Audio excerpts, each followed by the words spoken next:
Ho, ho, ho. Merry Christmas, everybody. I just told this dude to not mute my mic. I just said not to mute my mic. No, it was muted when I started. Oh, yeah. I didn't know if you caught that. My bad. I didn't hear you because you were muted. Right. No one heard me because I was muted.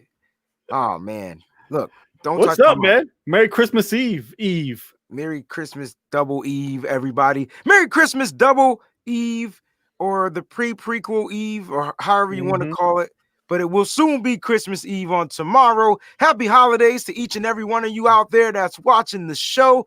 Thank you so much for tuning in. It's your boy Breezie and Ant-Man. The Ant-Man. We got to come up with some cool theme music, some superhero music for you. Yeah, we got to do something. That'd be cool, man. So Wayne is on a high right now because the Celtics won.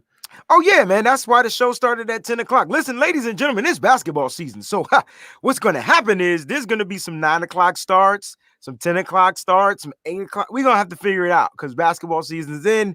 And you daggone right I'm on a high. But I'm really on a high because we get to talk about one of my favorite movies in the whole wide world. One of my favorite movies. And I know it should be Home Alone 1, but Home Alone 2, for me, is one of my favorite movies in the whole wide world, bro. Listen, I feel you. It's one of the best holiday films, that's for sure. Well, that's what I mean. When it comes down to holiday stuff. Yeah. Holiday comedy, you're getting it all. Yeah. And I think it was just as good as the first one. I think they were both pretty much equal to me. I know you think 2 is a little bit better. Slightly, bro. It ain't a little bit. It's not a little bit better. The reason why it's a little better is why. It's because of Tim Curry, man. Listen. For me. Okay. All right. That's a fair one. That's fair. I like Tim Curry. That's fair. The reason why it was slightly better, and I mean edge slight to being better, was for the simple fact that, my man Chris Columbus had to come up with another way of getting this kid to be left home alone, right? And not only did he do that, he had to convince us that this wasn't going to be the same movie, right? Even though you knew it was the same movie. Right. So the fact that he was able to convince us and put a little plot twist and add mad innuendos from the first one into this one, I thought it should be the movie that was better because Kevin was older, he was more mischief, he's experienced. You get what I'm saying? He's experienced now. Come on, guys! I'm really scared. Another thing. Upstairs. I'm really scared. I'm like, boy, you're gonna get your butt whipped. Another thing they had to do was convince us that this can happen again.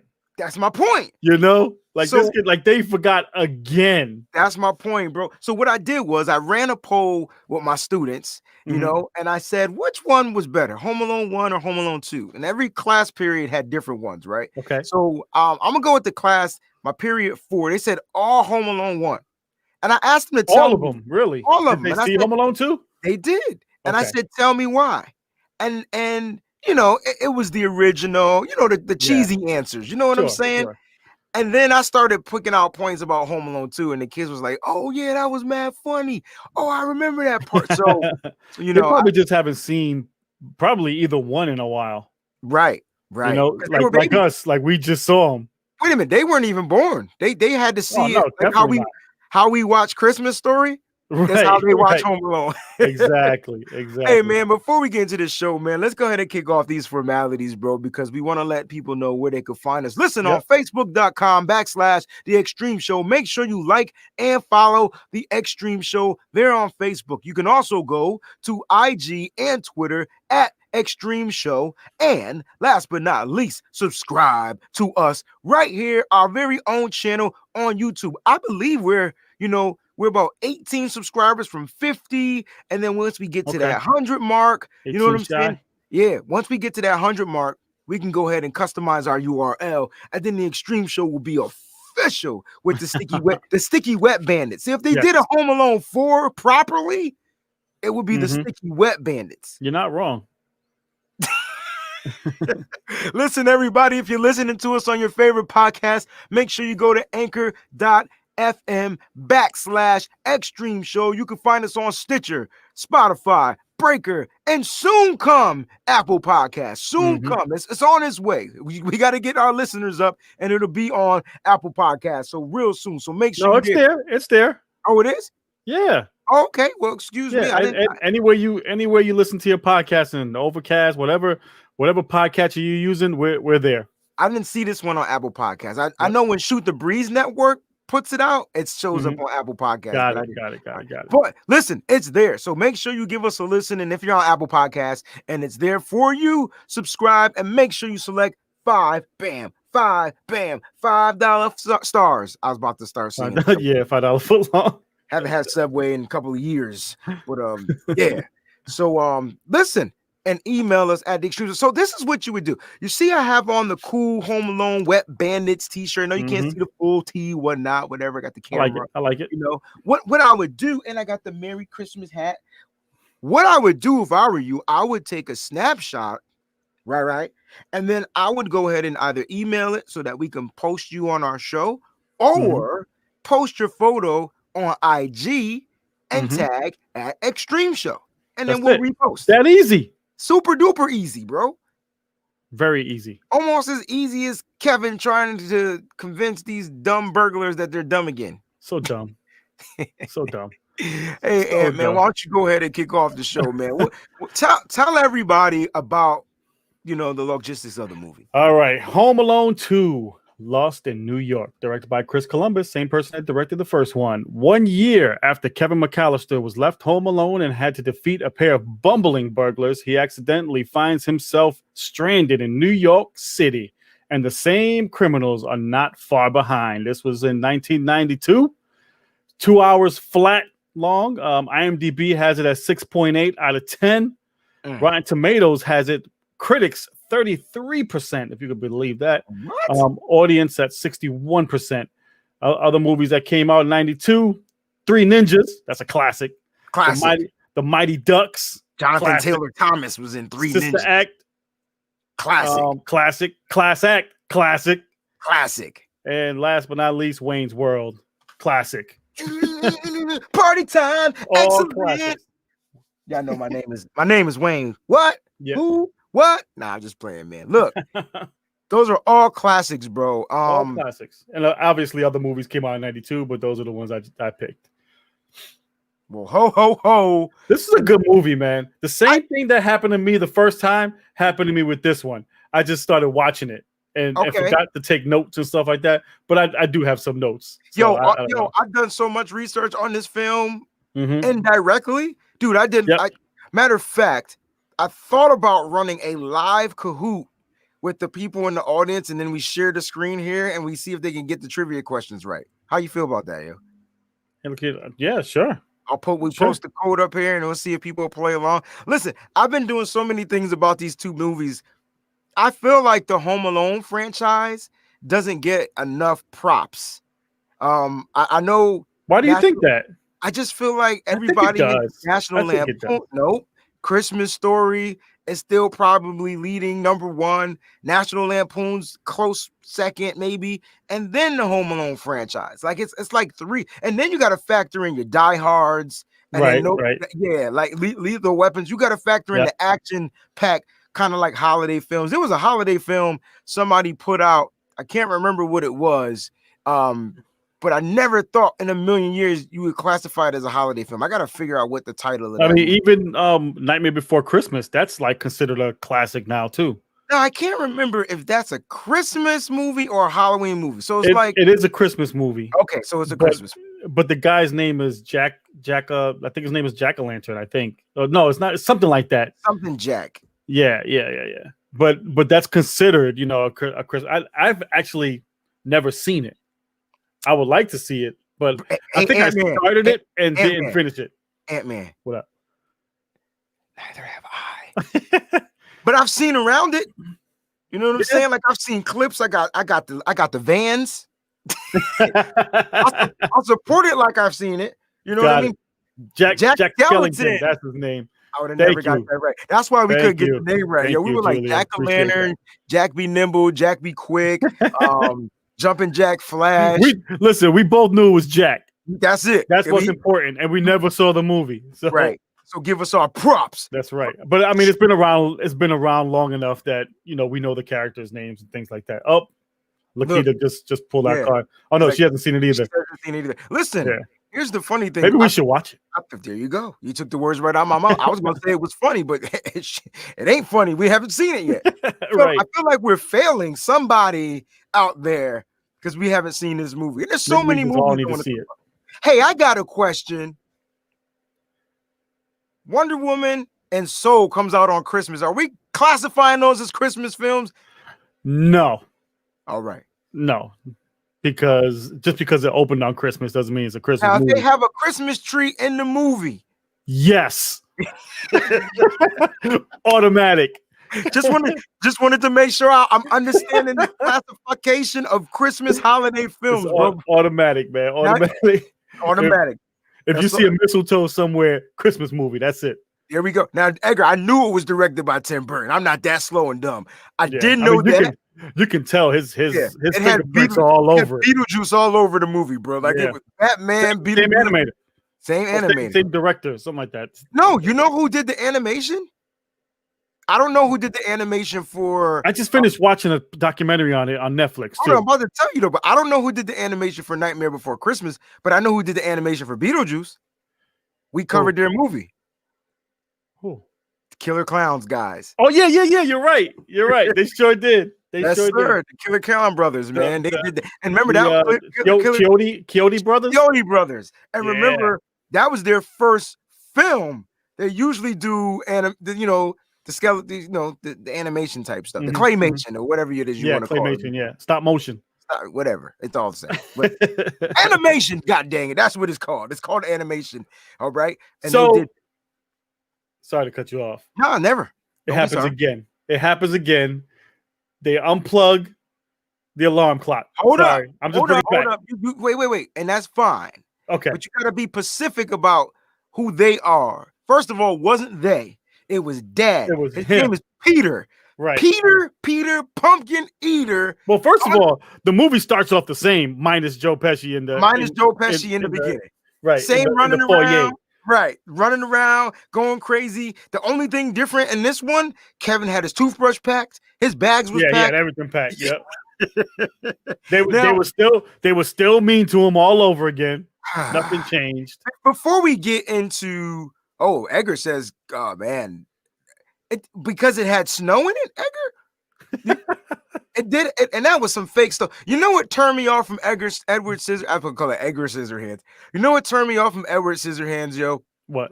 When that stupid neighbor popped up with that pink ambrosia food, whatever that was, like pink tuna fish. I don't know what that food was called.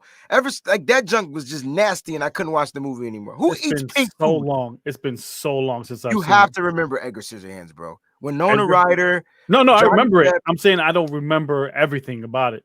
You remember the neighbor from across the street, and they always brought food to the doors of the people. Look, we can get off tangent. I remember him cutting everybody's hair and doing everybody's lawns. Remember all that? Yeah.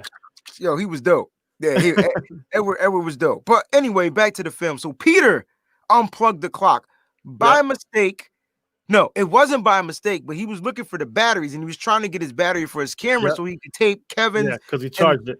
So he could tape Kevin's performance at the Christmas pageant. So that's what was happening. There was a Christmas concert at the school. Kevin had a solo, and Dad didn't even videotape that joint, cuz I don't know if you peeped that.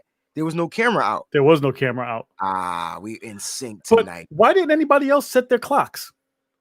Because they all depended on Kate and Peter. Like that's it, man. They were the dependents. Now I want to correct something because a lot of people were saying that, we were trying to figure out how rich Peter was or what Peter did for a living. We still don't know to this day. Still don't know. In part one, he apparently got his family his extended family and his immediate family to Paris, right? Mm-hmm. But then some rumors started circulating, if you read about it, saying that, it was Peter's brother who got them, the plane tickets to come out there to Paris or whatnot. What's funny to me is when they got to Paris, they were staying in a shabby hotel. How come everywhere they go in both movies, they stay in motels, not hotels? Right. Matter of fact, this one they were in Miami, right? Yeah, they were in Miami. That was a crappy hotel too. All in one room, on the couch, in the thunderstorm, watching Forgot what they were watching on TV. Some Christmas It was movie. Spanish. It was Spanish. Right. It was in Spanish. I want to say it was what's that movie? Not Miracle on 34th Street. Oh, it was It's a Wonderful Life. It's a Wonderful Life, but it was in Spanish. You knew what I was talking about. It was in black and white. which was also shown in Gremlins. It was shown in Gremlins. Chris Columbus's written movie. Oh, I never knew he wrote Gremlins. Yeah, he referenced that in both movies. So that's a holiday movie. Well, you know Gremlins is a holiday movie. What you talking about? I meant to hear you say it, bro. We've had this discussion before. Can I get some confirmation? I don't know if it was on air or not, but we've had this discussion. Jeez, man. Dang. So anyway. Oh, look, he just saying the first one they stayed at a family's house. Which was poor looking. It didn't look good. I don't know if you knew it. It was like a one-room shack. Mom pimps it at one-room shack. Like it was tight. And they were all in that room too. So it was a family house. It was the brother's house, matter of fact. Mm-hmm. Now, this is not the same. Now, that's not the same brother from New York. I was about to ask, is this the same brother from New York? The brother name from New York is Rob, by the way. Right. But I'm not sure if that's his name. And did he own some spot out in Paris? Because remember, Rob and his wife were traveling and they weren't home and they were renovating the crib. He's got to have a little bit of change, right? Because he had a brownstone in Manhattan. So he had to have a little bit of change, and he was renovating, and they were away somewhere. Yo, do you see what this says? Yeah, I saw that. In Miami, they were at a hotel that they filmed adult movies in. Right. That's where they filmed. That's where they filmed Bone Alone.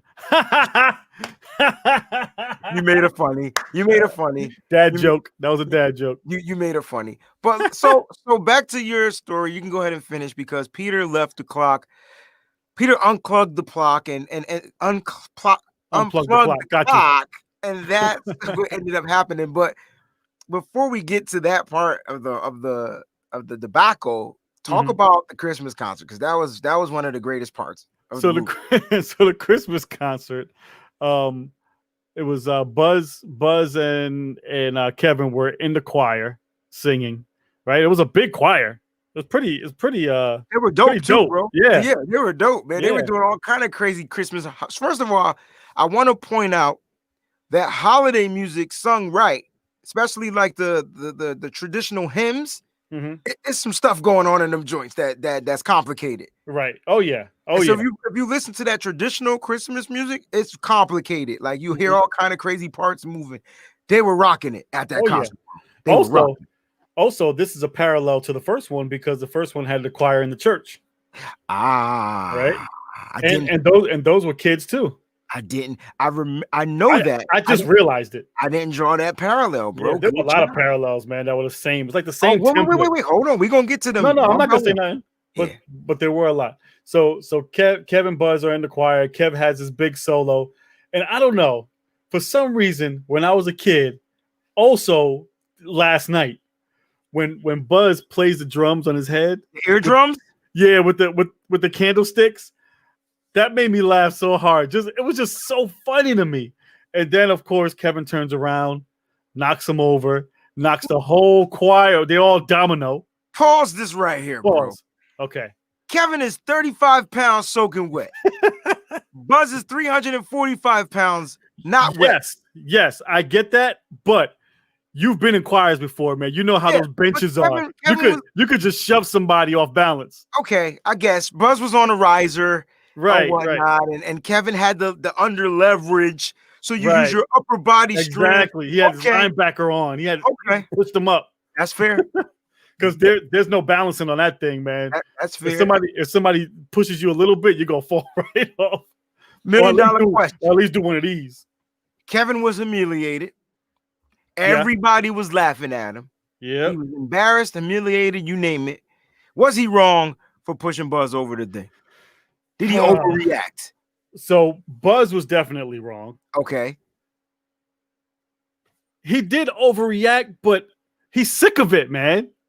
I can't believe you said he overreacted, bro. He's sick of it. He's sick. Well, he could have just turned around and then, just did whatever. I don't know. Maybe he did overreact. But bro, if I were him, I probably would have done the same thing because I would have been tired of Buzz, man. Buzz, I wrote in my notes, Buzz kill, because that's all he does, man. He's a buzzkill. I would have probably punched Buzz in the nose, Joe. He probably wanted to. He just couldn't reach.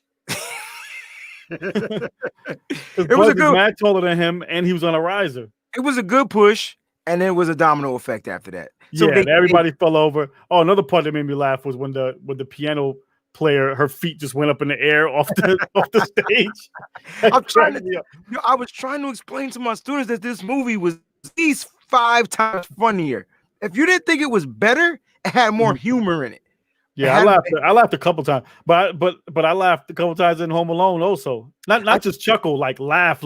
I did too, but this movie had different humor, bro. I'm telling you, like you could tell that if Chris Columbus wrote this, like without any, you can tell he did some homework. He's a beast, man. Yeah, because he wrote 2 gems. I didn't even know he wrote Gremlins. That's another gem. Well, no, he didn't write these. John Hughes did. He directed them. He directed them. So this was his directing stuff. Yes. And he wrote Gremlins. Yeah. Shout out to John Hughes then, because godly, he had to revamp the comedy, because Marv clearly was the comedian, right? You would think that Marv does stand-up comedian. Like he was the comedian just from his reactions. When we get to some of these pictures I'm going to show. He has physical comedy. There you go. Yeah, like, and I knew we see. It's funny because we really don't communicate, and then we have a lot of the same thoughts. We communicate, but we don't talk about this. We sure know. No, we don't talk about the movie. We be on club, room, house, whatever it's called. Clubhouse. Yeah, especially because you see the movies like real early. I watch them on Saturdays, bro. Yeah, and I always watch them late, so we can't really talk about them anyways. But you do try. I try to do some John Hughes sneaking attacking in there. You haven't tried in a while though. You don't fall for it. You definitely don't fall for it. I'm like, let's talk about it Wednesday. All right, man. All right, you get disappointed. So before they get home and they have the little powwow session. Here's a photo, right? I asked my mama. I was what? Let's see. I was 11 in 92. Okay. I asked my mom for this gift. Yep. I'm gonna call my mom, and she asked me what I wanted for Christmas, and now I remember. I want this Talk Boy right here, bro. That was the greatest invention I've never seen. I've never seen it at a store. It's like they only made it for the movie. This was a scene where they did have them. They did have them. Well, we need to find it. It's probably like $8 billion on eBay, bro. Look, probably he got the original one. He got that one, but that one actually doesn't work. But he did take that one. This machine was dope. First of all, it recorded. That's number 1. Number 2, it fast forward rewinds, obviously. Number 3, it pitch slows or speeds up. And not to mention, when you rewind it or forward it, it goes to exactly where you wanted it to go. With no like number screen. Right. No he didn't have to look for LCD. anything. It just magically went to what you needed to. It went to where you needed it to go. Kevin was a genius, bro. Like they had to create that joint just for him. Just for him. All right. So now they at the house, right? And at this scene, mom was talking to him, making sure he was good to go. He had everything. Oh, you forgot about the courtroom drama. This was before that. Oh, okay. This happened as soon as they got home. Nah, this was before the Christmas concert, bro. You're going backwards. Okay. I wanted to go back so we could get to the courtroom debate. Gotcha. You know what I'm saying? Gotcha.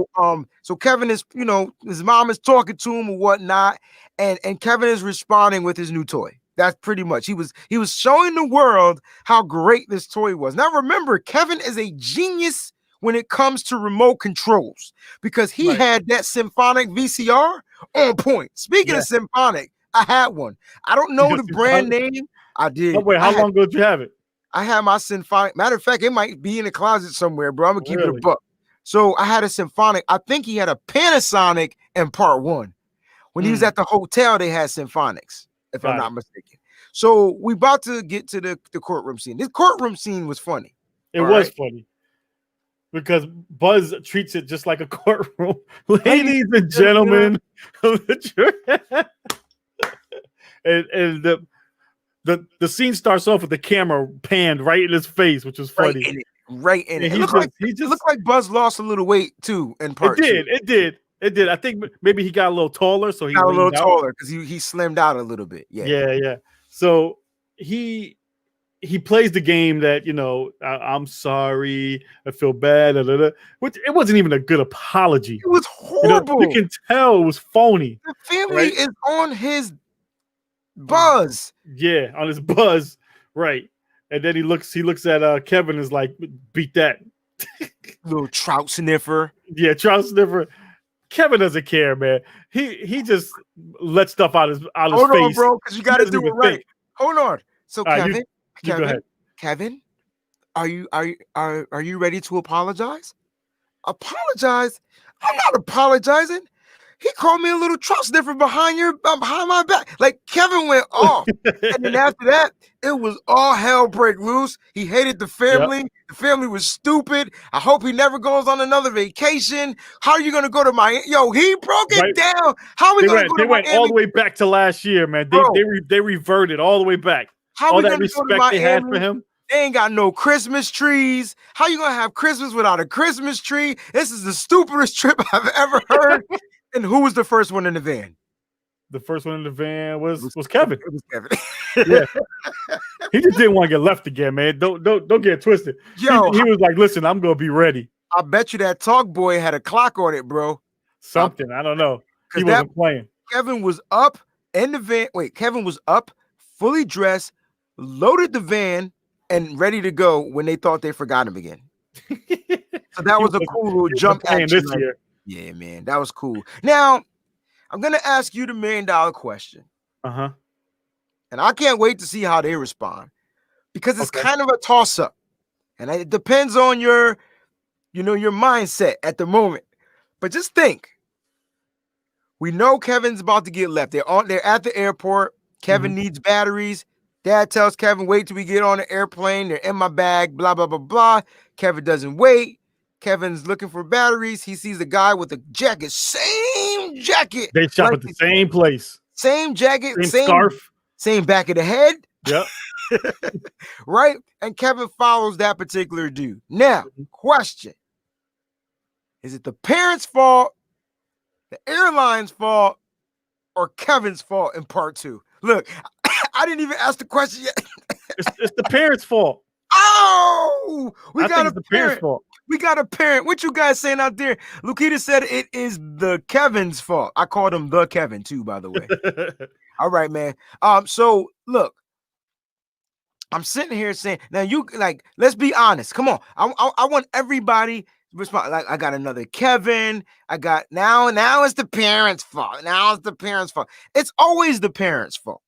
Because the parents are supposed to make sure they have their children. So that's not fair.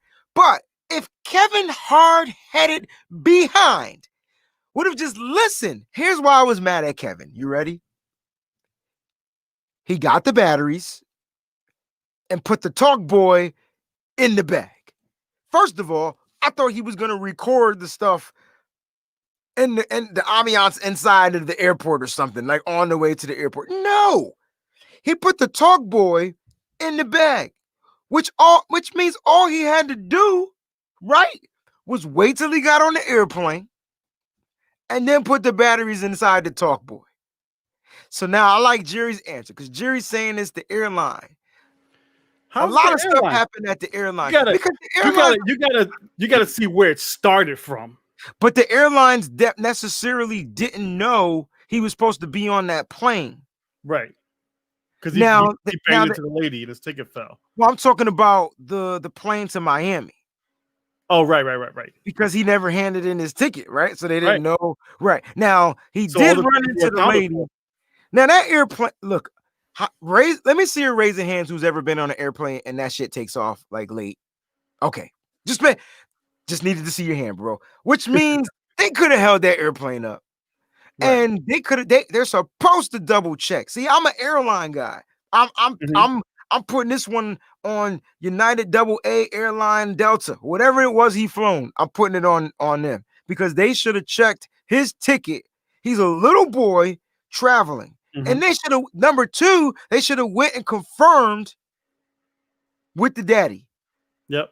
Is that your dad? I see him right there. They should have went and said, hey, sir, is this your son? Right. So the airline's messed up, man. But here's the thing: you have to. Here comes the butt. That part doesn't happen until the parents mess up from the giddy up. Meaning, Peter should have been making sure Kevin was with him. I understand. That's it. Like that's where it starts. Everything else is a domino effect. Yeah, not necessarily. So you're 100% correct about Peter. He was supposed to be checking to make sure his son, but everybody's trying to get on an airplane. So you're 100% correct. But, and that I feel like that's it, because that's not it. Had he kept an eye on his kid, none of that other stuff would have happened. So I agree to that extent, but here's where I disagree. It's like at the end of the day, the airline is responsible for scanning tickets. Because if not, I could have bumped into that chick and been like, "Yeah." But they weren't scanning tickets back then. Think about it. They were too scanning tickets back then. I didn't see them scanning it. No. I'm just saying in real life they did. I don't know, 92. Yeah, bro. You gotta get your tickets scanned. Technically 91 because it was filmed in 91. I don't know about that. 91. Dude, I've flown and my ticket gets scanned or checked. At least checked. 91? I was flying in 91. Me too. And I don't remember getting it. I was flying too, but I don't remember getting scanned. I remember it getting checked. It didn't get scanned because they didn't have to scan. Yeah. But then again, I wasn't slamming into ticket agents, and knocking everything out of their hands. And that's my point, Ant-Man. If I run into the chick, she's supposed to make sure she checks the tick. Right? At the end of the day, that's her job. What I hear you saying is, in the beginning of the day, it's the parents' responsibility. Exactly. It's always the parents' responsibility. The end result. No. You got it wrong. The beginning of the day is the parents' responsibility. The middle was the airline's responsibility. And the end of the day, it was the parents' responsibility. How do you get on an airplane and not make sure all your kids are there? It's a sandwich in the beginning and the end. Then in the middle, you got that little variable where they weren't able to check. You preaching, bro. The tickets. It was a sandwich, man. Like, you preaching. That's all it was. It was the parents' fault. It's whatever, yo. All right, so we're moving along. Kevin is now in New York, man. Kevin is in New York City. I just love the part where he says, I love the part where he says, my parents are in Florida and I'm in New York City. My parents are, and then he thought about it. You could tell Kevin was older.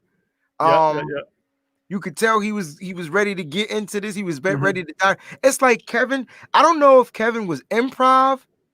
Yeah, Kevin was all improv, bro.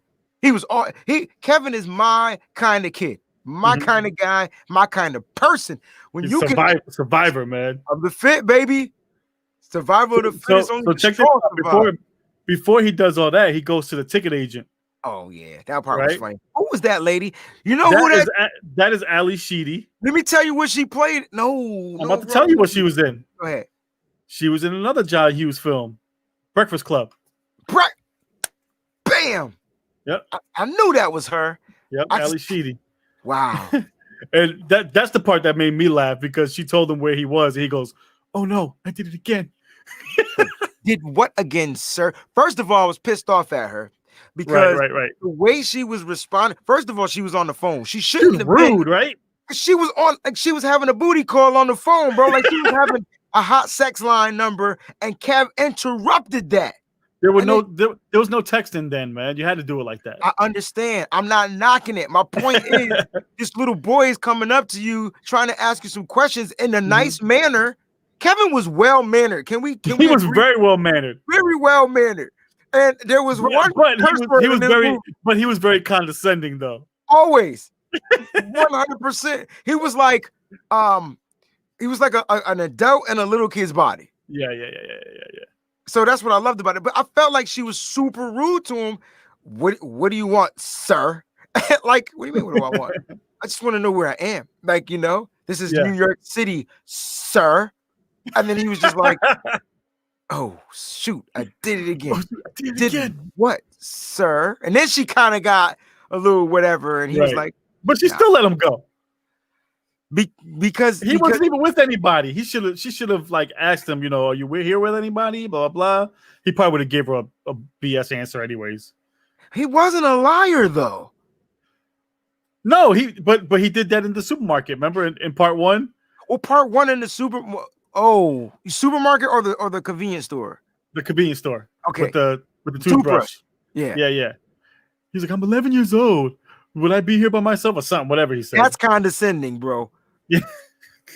No, he was just being rude. That's a smart ass. That's exactly what it is. That's what that was. All right, so he's in New York City, man. So he's in New York. He goes on the tour. Tour.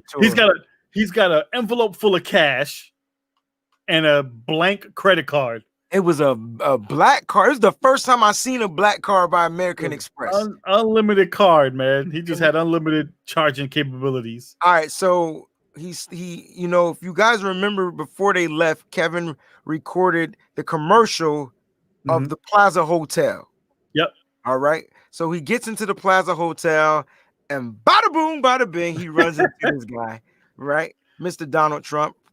Yeah. He runs into him and he asks, he says, "Sir, where's the lobby?" And he's like, "It's right over there around the corner or whatever." Right? So he had a little cameo in this movie or whatnot. And then Kevin finds the lobby. And then that's when all the manipulation started. Boy, Kevin started. By the way, you know why he was in the movie, right?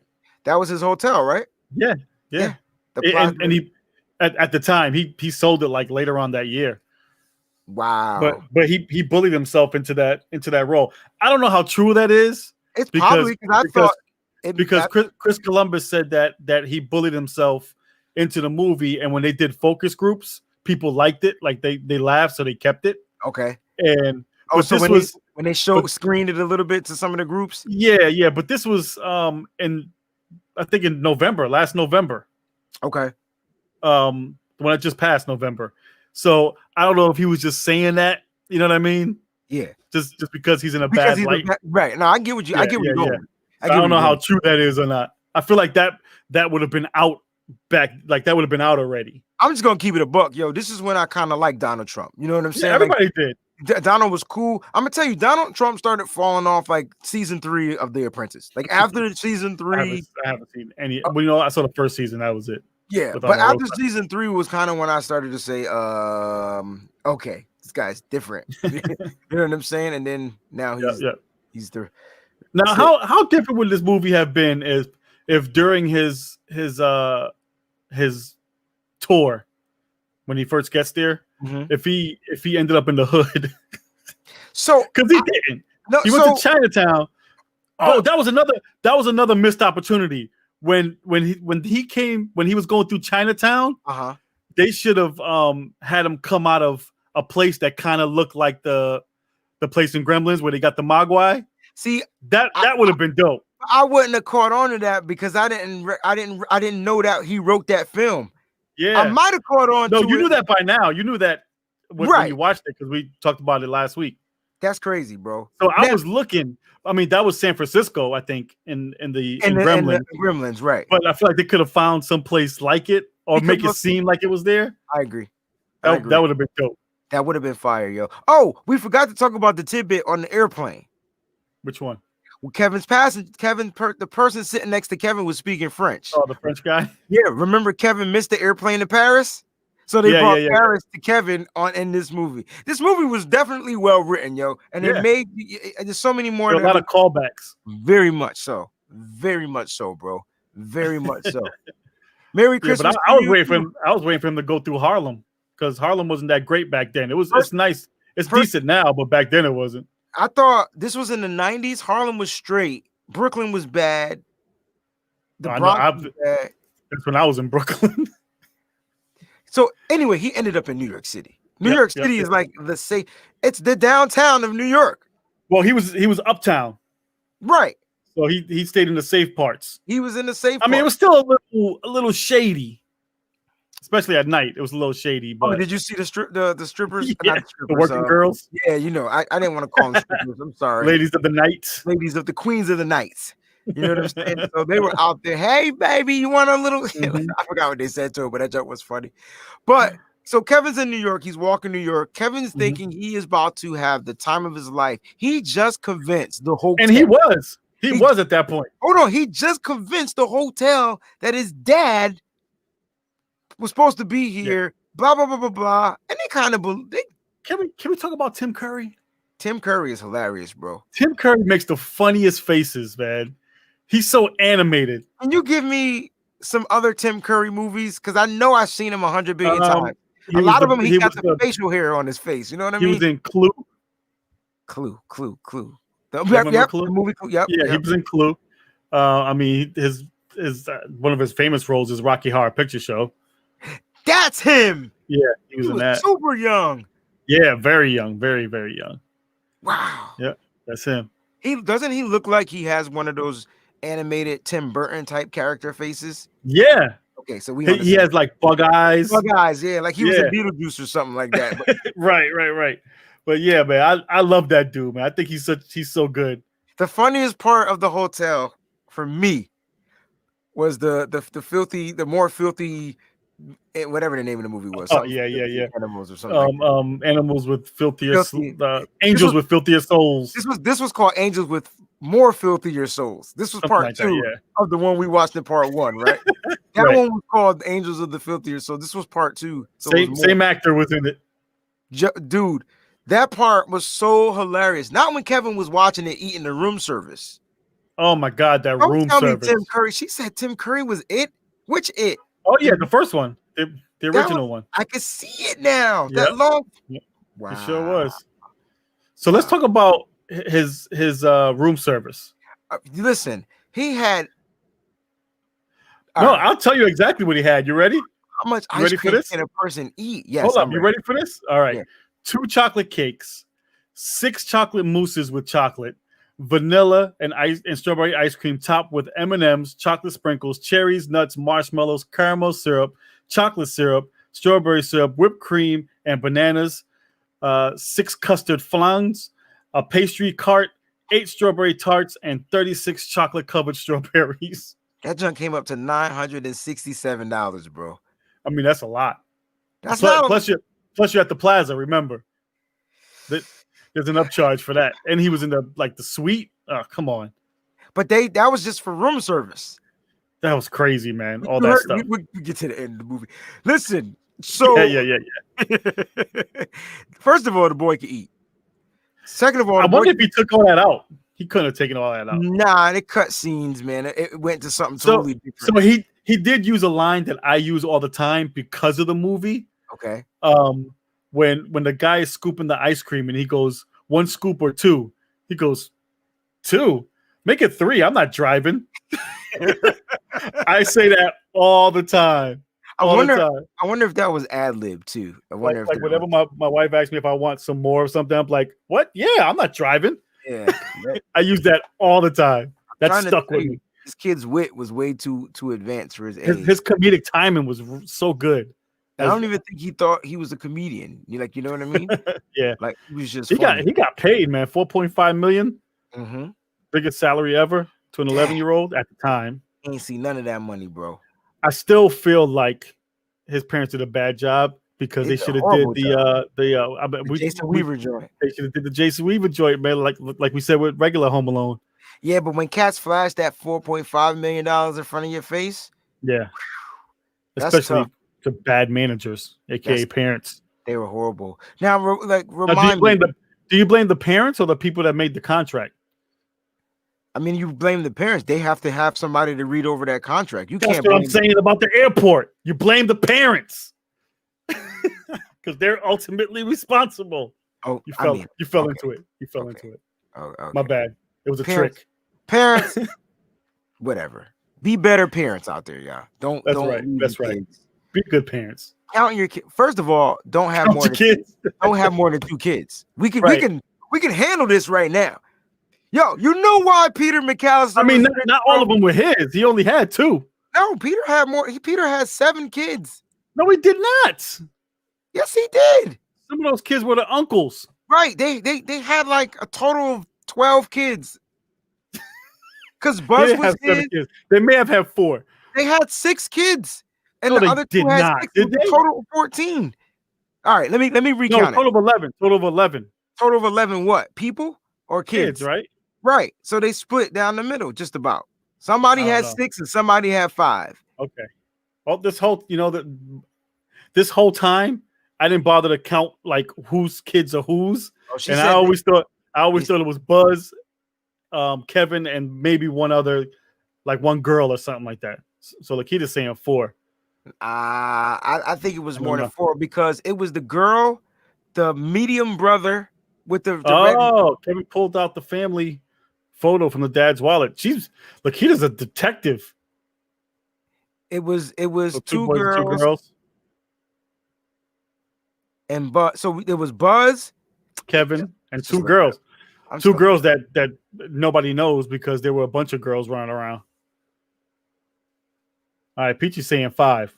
I thought it was 5 too. So I'm gonna look it up. All right. So let's see. Go ahead, keep talking. I'm just all right. So let's see. Let's do a little trivia.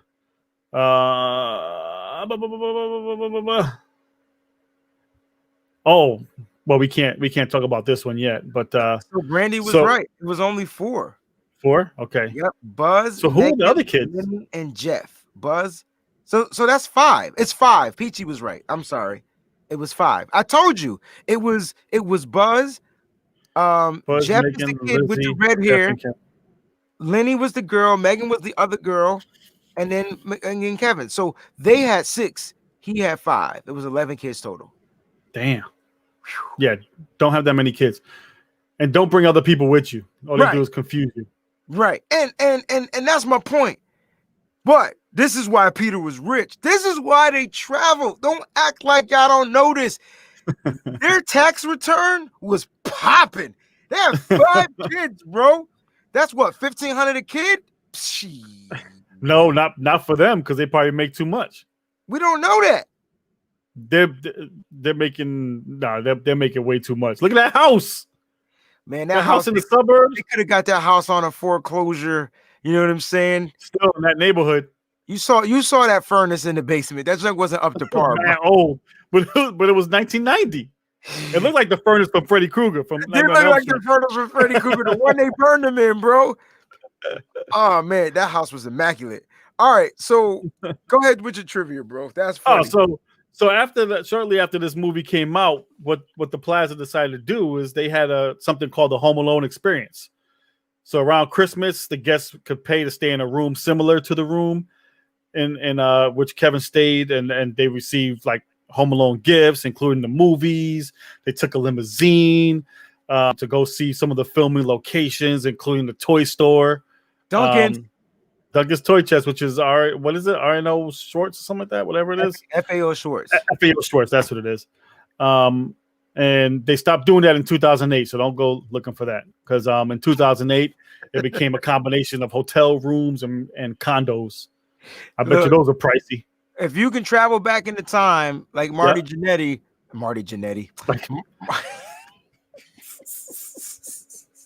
Yo, Anthony, do you even know who Marty Jannetty is? I don't know who that is. Okay. I know Mario Andretti. No, but I was talking about Marty McFly. But Marty Jannetty was the wrestler from the Rockers, bro. He was Shawn Michaels' partner. Don't ask me. That's because I was watching the basketball game. They kept talking about wrestling. Were they? Yeah, and Marty Jannetty name just popped up. But if you could travel back in time to 2008, go ahead and check out that Plaza Hotel special. Right. Let us know how it was. Right. Or Bill and Ted. Right. Get in the phone booth. You know what I'm saying? Listen, that was actually a trivia. What's the coolest time machine? You know, we should do a week where we do time machine movies. Yeah. I like Hot Tub Time Machine. That junk was funny. That was good. But for me, the DeLorean is still the coolest one. DeLorean, bro. You can't put. I don't get the phone booth was dope. But anyway, let's get back to this one. We're gonna be here for 10 hours. This is the holiday last Christmas episode, bro. Yeah, not the last Christmas episode, but for 2020. This is the last Christmas episode for 2020. This is the only Christmas episode for 2020. We've been doing Christmas episodes all month long. Okay. I thought you meant like. Everybody, ladies and gentlemen, the Ant-Man is relatively slow. He's been slow all day. True. All right. So, all right. Now I have a question. Yeah.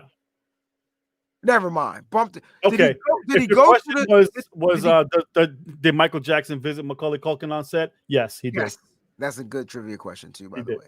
Does Kevin go to the toy store first and then run into the bandits? I know he ran into the bandits by mistake walking in the city. Did that happen first? Yes. No, he went to Duncan's first. He went to Duncan's first. All right, boom. Yeah, he went to Duncan's first. So here's Mr. Duncan. Yeah, because when he got back to the hotel, that's when they found out that as he was leaving, the hotel found out that the credit cards were stolen. You mean your man Tim Curry found out? Yeah, Tim Curry. So here we have Mr. Duncan, the owner of Duncan's Toy Chest, aka FAO Schwartz. By the way, you know who that is, right? Who is that? That, my friend, is... You look like Christian Bale's father, bro. That is the same person. He's the guy that owned Wally World. Get the love out of here. In Family Vacation.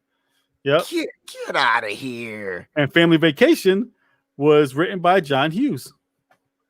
That's why these movies are classics, bro. Yeah. He mixes and mingles all of his previous people. That's exactly why these movies are classics, bro. I'm telling you.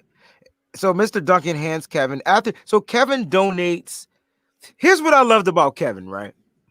Kevin had a cash load of money that wasn't his. And he took out the money that was his, that his father owed him for doing some shoveling or whatever. And it was $20. Yep. And he put the $20 into the toy chest for the fun that they were doing for the kids. Yep. You can't tell me that this kid, Kevin McCallister, didn't have your heart, bro. Like he's way too smart for an 8-10-year-old. Right. He has a good heart, man. He didn't take the money out and put it in there. He took the money out, put it in there with full intentions on putting it back. Right. From his money. You get what I'm saying? Yeah. Like, and that meant something. So Mr. Duncan decided to give Kevin not 2 turtle doves. He gave him 2 turtle doves. Right. And this was right. And this was an iconic part in the movie too, by the way. So, I thought this was a foreshadowing. Definitely a foreshadowing. And then, ladies and gentlemen, we run into these guys. Yeah. The Sticky Wet Bandits. I like Sticky Wet. That sounds like a... Wait, you know what? I think maybe he did run into him first. So I thought he bumped into them first. They caught him after. After they found out. This is when they catch him. He was walking down. This is before they catch him. Now, this is when they catch him. They're right there. They're about to catch him. No, I think they... No, hear me out. Because he was looking at the paper, the map, and they was like, well, hello. They was like, what's up? What's happening, Squirt? And he said... And he dropped the map, and then they caught him, and then he got away from them here, right? Because they ran into that lady, that French lady. You know what I'm saying? Well, we don't know if she was French. She never said anything. She goes on like no. I could have swore I heard some type of language. Marv spoke French. Right. He was like, pardon moi. This is the part he screamed. It was him that was talking. He did this loud panic scream. It was worse than the aftershave scream, Kevin, bro. Right? Yeah. It was worse than the aftershave scream. I would have been nervous too, man. I probably would have screamed too. When he heard their voices, when he heard Harry's voice, he knew exactly who it was. So this is why my students didn't like the movie. They said that it's ironic that the bad guys from part 1 ended up in New York, the same place that Kevin did. And that's unrealistic. And I was like, it's coincidental. I said, okay. I mean, I felt like they were reaching though, bro. I felt like they were reaching. You gotta give the movie a little room to breathe too. Yeah. I mean, they escaped from prison right before Christmas time. I don't know how they ended up in New York, because if they got arrested in Chicago, they probably would be locked up in Chicago. That fish truck. Or close. That fish truck they were on a fish truck, and they didn't know where the fish truck was going. So wherever the fish truck was making its delivery, that's where they ended up. I guess. I don't know. One got out the truck saying it smells like freedom. The other one says it smells like fish. Sometimes freedom smells a little bit like fish. Yeah. Oh, by the way, did you see the fruit stripe gum? So can we get? I forgot about that. It was fruit stripe. If y'all don't know about fruit stripe gum, you have not lived. Matter of fact, that had to be the most flavorful non-Wrigley. Was fruit stripe Wrigley? No. Right. Had to be the most flavorful, non-wriggly gum I've ever had in my life. And what was Here's the thing about Fruit Stripe. You can eat the It paper. was a no. I never did that. But you yes, could eat the paper. I heard people do that. Not me. But the thing about Fruit Stripe is it was the most flavorful gum at the time that lasted 5 seconds. It lasted more than 5 seconds, bro. No, Bazooka Joe lasted 5 seconds. That flavor would go south quick, man. That's because you didn't eat the paper, bro. The paper. Oh, the paper had the flavor. Is that what it was? It enhanced the experience of the taste buds that go pop, pop, pop, pop in your mouth, bro. I'm trying to tell you. All right, so Jerry has a question. He says, "Oh, okay. So you think Macaulay Culkin abided, or it was all John Hughes?" No, ad-libbed. Oh, I didn't see that. I can't. It's too damn small. It was all John Hughes. Well, here's the thing about when a movie's written and when you're always gonna have ad libs. It's always gonna happen. There's always gonna be changes and things like that. I don't know. He probably ad libbed a lot because even when you're a kid, sometimes like with this right here, he wasn't supposed to keep his hands there, but he just did it. I don't think he did it knowing he was ad libbing. I think he did it by mistake. I'm telling you right now, he just forgot to take his hands down. Macaulay Culkin is a much more advanced actor in this movie than he was in the beginning. And I think a lot of it came natural to him. So I think he was able to do a few things. He probably had more liberties in this because he had a little bit more power. I'm trying to tell you, yo. I'm like Macaulay was a genius in this joint, yo. Mm-hmm. Pure genius. All right, so we're about midway through. Yeah, and we still have the show should be over by now. By the way, we gotta wrap this up because I like to do only hour-long. Jeez, that was quick. That was quick. So let's just bring it home. How about that? So all right. Wow, we missed so much. Okay, good. All right, so we'll do a quick. I'll tell you what. I'm gonna show pictures and then you do a quick rendition of the picture. Ready? All right, let's go. Boom. All right, so this is the lady. This lady's modeled after Mary Poppins. I feel like I'm on a quiz show. Well, not Mary Poppins, a character in Mary Poppins. Okay. She was in the Central Park. She was the pigeon lady. That must be where all the pigeons go at night because I never see pigeons at night. And he ran into her and he was scared. He screamed at her too. Did you see how she popped up out of the mother freaking out of nowhere? She was creepy, just like old man. So this is the old man McGillicuddy from Home Alone 1. His name is Old Man Marley. His name Old Man Marley, bro. Whatever his name is, but that's basically the same character. Okay, same moment or whatever. Oh, that's fair. She's creepy. He was creepy, and he sees her, and then he runs off. Yeah. What's the next picture? She was scary. Boom. She was scary. All right, so this is Rob's house. Peter's brother. This is Uncle Rob's house on 95th Street. Yep. The funniest part about this is Dad Peter said, "I hope he's smart enough to go to his Uncle Rob's house." Right. I'm not gonna say what that slide looks like coming out the window, but did you see it? You saw I took the picture off, right? Okay, I just wanted to make sure. All right, let's go. So that's where all the mayhem come. Like, how convenient that they were renovating. So there was so much crap in that house. I don't think it mattered, bro. Kevin to use. I don't think it would have mattered. Kevin needs to be like a carpenter or an engineer or something. Because he takes stuff and just very innovative, bro. Yeah, very innovative. So this is where they are in Duncan's toy chest. They got the money in their hands. I don't know how much they got. Looks like all dollars. But this is where Kevin throws the brick into the window and hilarity ensues from there. With the apology letter, by the way. With the apology letter to Mr. Duncan. Yeah. They go running out. This was a funny part to me. They go running out. Harry lands right on a seesaw, kind of, whatever, on a leverage board. He lands perfectly on it. And here comes Harry.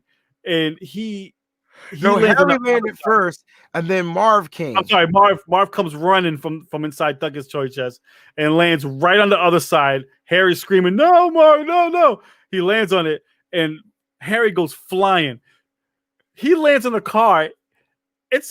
I feel like he was falling from the sky. He hit the car so hard.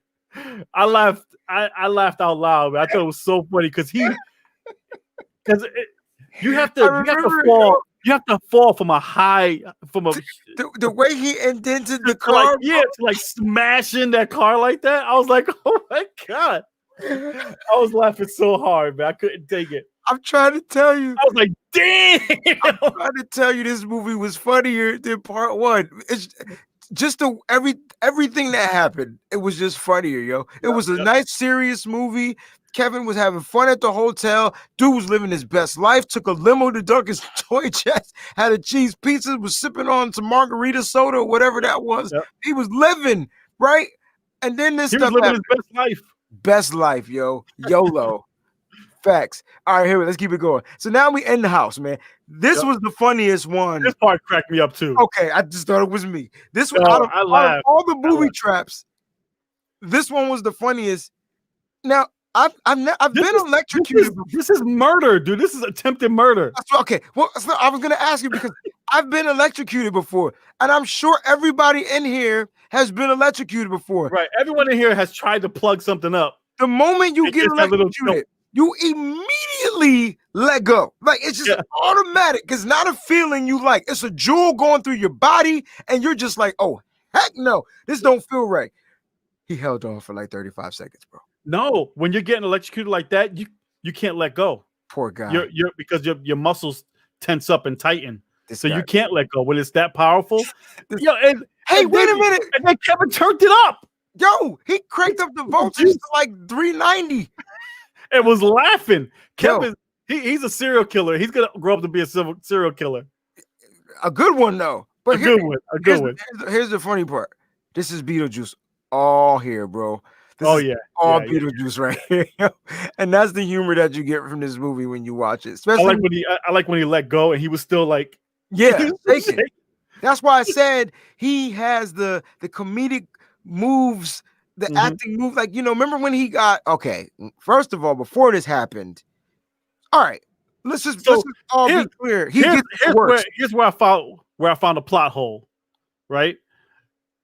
So he had to build something to get upstairs, right? Yes. Through that hole. How did Kevin get upstairs?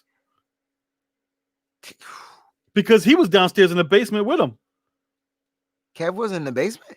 He was in the basement? He was. He was turning up the juice. Oh, when he got electrocuted. Yeah.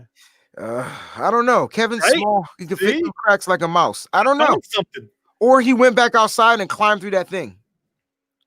I don't know what he did. I don't know. Maybe it's possible he did that. I'm just trying to answer the question to your whole. Yeah, I get. I hate. Oh, by the way, he got. You forgot. Well, we both forgot. He got smashed in the face with 4 bricks. 4 bricks. Yo. He should have been dead. He should have been dead. That's attempted murder too. There's so many charges that this kid could get. Yeah, but that's Harry's fault. They were meant for Harry. Oh, I know. And then Harry just kept bobbing and weaving, yo. So the first one was meant for Marv. And then he tried to hit Harry, and Harry moved like the 3 other times. Dude, all right. Look, to make a long story short, guys, I know you've seen this film over 100 times. But after they got beat up pretty bad. Harry gets not blowtorched, but torched again. His head's on fire. He stuck his head in the acetone toilet, bro. First of all, I want to know, there had to be a stunt double because Joe Pesci was doing handstands on the toilet. Yeah, but he was taller than Joe Pesci. I didn't even peep that. When he fell down like this, his legs were long. I didn't even peep that, yo. Yeah. And then he stuck his head in the toilet and then it blew up. So there's no way they should be alive. No way. Torture. Remember when they got missed by the paint cans in this part, but they got hit with the lead pipe? Yep. Dude. And then they flew back. And then they hit him. Didn't they fall through the hole? And then the lead pipe fell on top of him at the end. Yeah. Dude, somebody needs to go arrest that kid.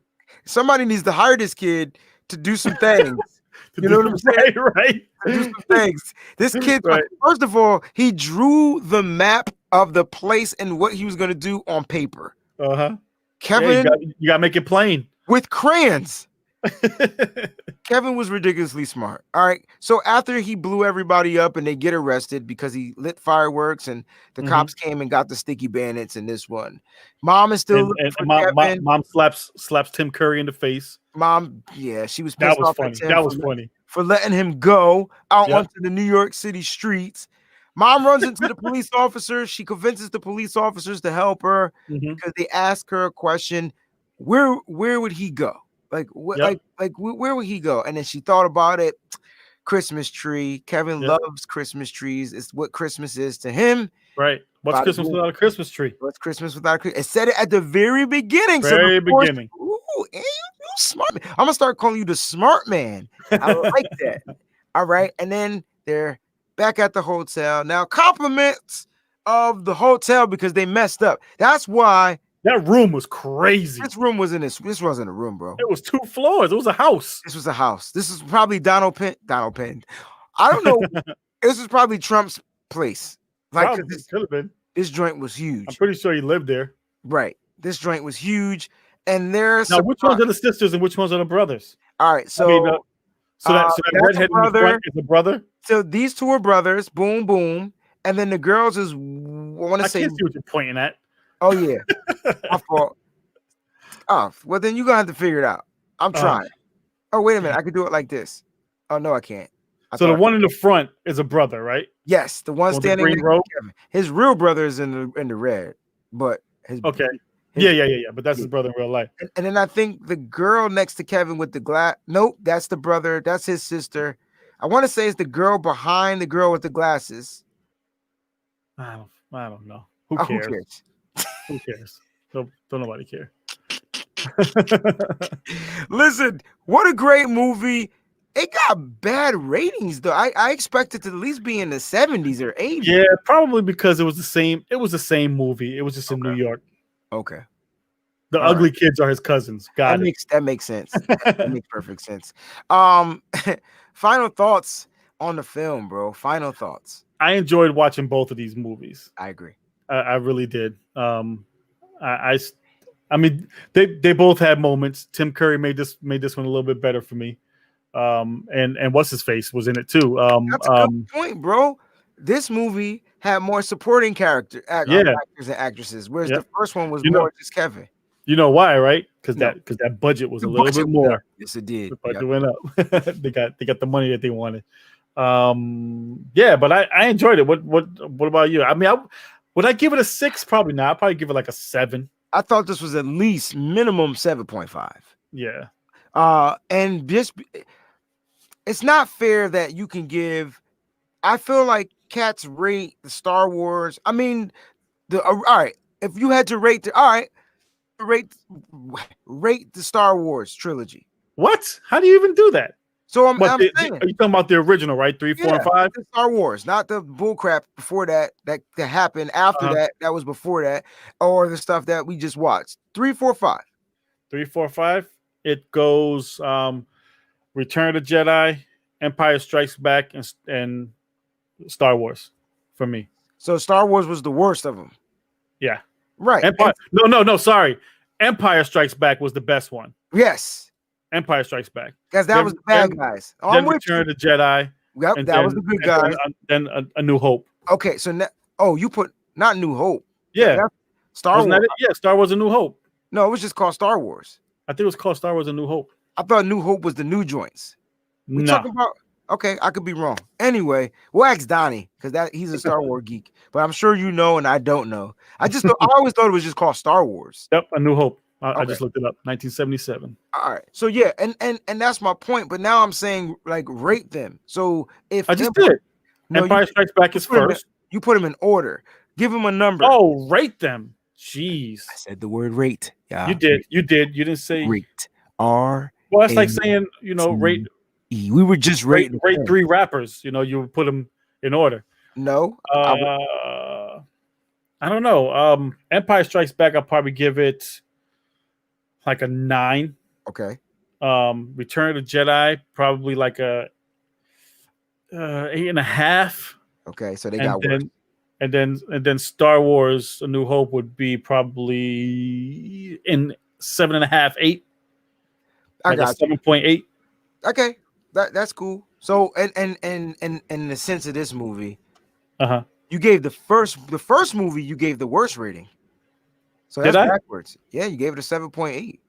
Star Wars, you gave it 7.8. Oh, right. I think you're talking about So in Home Alone, you know, more people, and I get that a lot of people like part 1, but for me, I thought part 2.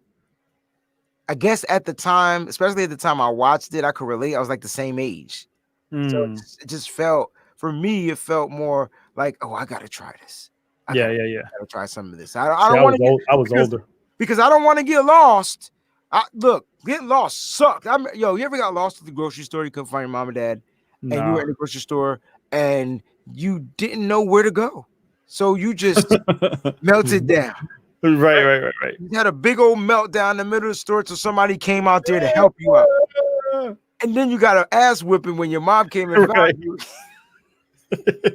Because she was embarrassed. Because she wasn't doing what she's supposed to be doing. Kevin and Peter. Right. I mean, Kate and Peter. Right. I almost forgot to mention my funny part. The funniest part was when Kevin was in the room watching the filthy movie, whatever, and they came in there because they were trying to, reprimand him for, stealing the hotel or whatever. And then Kevin played the joint, and all the gunshots happened, and they're all ducking. But then the people came out in the hallway like commandoing. Yeah. but before that happened, bro, when he played, he was like, "Yo, you've been smooching with everybody. My brother, Peter, John, Cliff." And they looked at the old guy. Security guard was Cliff. Oh, that was so funny. I was like, what? No.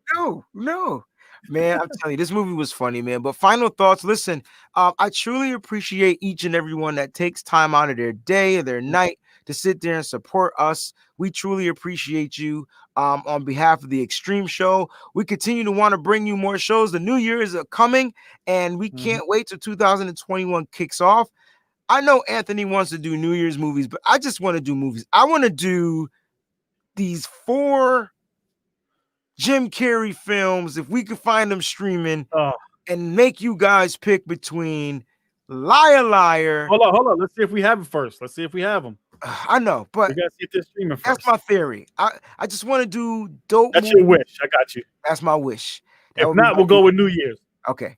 So hopefully they're streaming for you guys out there, and then you guys can go ahead and vote between some of the best Jim Carrey films that we have: Bruce Almighty, Liar Liar, Me, Myself, and Irene, and Ace Ventura Part 1. What about The Truman Show? It doesn't go.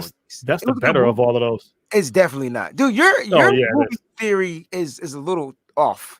It's a better movie. Like no one wants to watch a better movie. They want to watch the best. You want to see buffoonery? Whatever you want to call it. As long as I'm laughing my behind off, that's all that matters. Me, Myself, and Irene was classic. This dude played. Yeah, they're all good. Right. Liar Liar was my favorite. I mean, Me, Myself, and Irene. You got what was it? The Mask. Oh, man. See the Mask. Me, Myself, and Irene was when he had the 3 black kids. Yes. Anthony Anderson, Hercules. Yes. And that big dude. Yes. Love you, Daddy. Yes. So all his movies. See, The Mask is a classic too. The Mask is a classic. It's hard to like funnel it. So a lot of people like. You don't get to see much Jim Carrey in The Mask. You see The Mask. So I want to. It is him, but I want to pick the movies where it's just him. Ladies and gentlemen, people pick. We getting out of here. We're going to start rambling on about movies that we just want to watch. We want to wish each and every one of you a happy holidays, a Merry Christmas, happy holidays, happy Kwanzaa, happy Hanukkah, happy everything. Make sure whatever you celebrate. Exactly. Make sure you spend the time with your family and your loved ones. That's what it's all about. Make sure you hug them, squeeze them, kiss them, do whatever it is you need to do. Make sure they're safe throughout these holidays. 2021 is around the corner, but we wish you a very Merry Christmas from the Extreme Show. I'm Wayne Breezy. He's man. We out. Happy holidays.